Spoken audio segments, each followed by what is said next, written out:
Nṋe ndi pfi Tsikomal, muimbi wavho wa gospel vhane vha mufunesa vho thetshelesa mafhungo a tsedzuluso kha Belrun News. Ndi nṋe Tabula Ṱavhanyedza vho thetshelesa mafhungo a tsedzuluso fhano kha Belrun News. Mafhungo nga Rufhiwa Tshikovhele.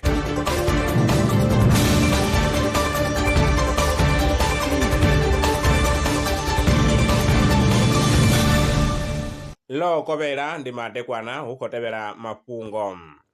Vhorasaintsi nga vhanga vha tshi khou ṋaṋisa mafhungo vha sa zwiḓivhi malugana na tshikafhadzo ya mapulastiki maṱuku. Ngudo i sumbedza uri magilafu a shumiswaho laboratory a nga vha a khou ita uri zwikalo zwa mapulastiki zwi vhonale zwi nṱha u fhira zwine zwa vha zwone. Magilafu a ya bvisa zwipiḓa zwiṱukuṱuku zwine zwi fana na mapulastiki maṱuku nahone zwi nga dzhena kha sambula musi hu tshi itwa dzindingo. Izwi zwi ita uri hu vhe na mvelelo dzo engedzedzwaho.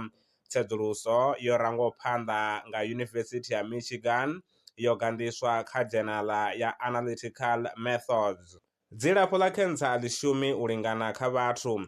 Vhorasaintsi vha ri vho wana uri miṅwe mishonga i a balelwa u kwashekanywa nga enzyme dzine dza vha nga ngomu ha sele dzi vhangaho cancer. Izwi zwi ita uri mishonga i si tsha vha na vhuhali ha u lwa na cancer. Vhorasaintsi vha ri u pfesesa maitele aya zwi nga thusa madokotela u khwinisa dzilafho ḽa cancer. Ngudo yo anḓadzwa kha dzhenala ya Nature Communications. Mutetshelesi arali hu na maṅwe mafhungo ane vha khou ṱoḓa ri tshi a tevhelela kha vha ri founele kha 083 861 2263. Maṅwe mafhungo ndi vhapyelanaho tshifhingani tshiḓaho. Ndaa.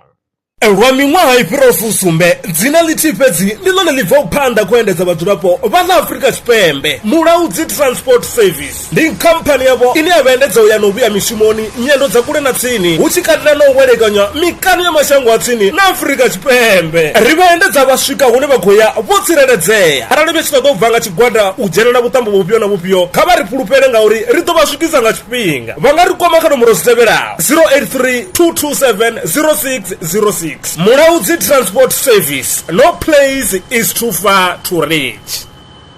Zwino ri tshi khou amba vhanga vha sa ḓivhi uri masheleni a u tandulula thaidzo ine vha vha nayo vha ṱo a wana gai vha songo tsha ṱwa vha tshi renga nga ṱhoho lini. Belrun Brands i hanefha tsini na vhone ri ḓo vha thusa u bva kha 500 u swika kha 4000 randa. Riṋe ri khou ṱoḓa tshiḽipi tsha muholo, khophi ya basa, 3 months bank statement na proof of residence. U bva afho tshelede i khou ṋamba ya dzheniswa nga murahu zwiminetse nyana. Kha vha rumele WhatsApp zwino 072 019 5843. Belrun Brands ndi vha hadzimisa masheleni vho ḓi ṅwaliselaho.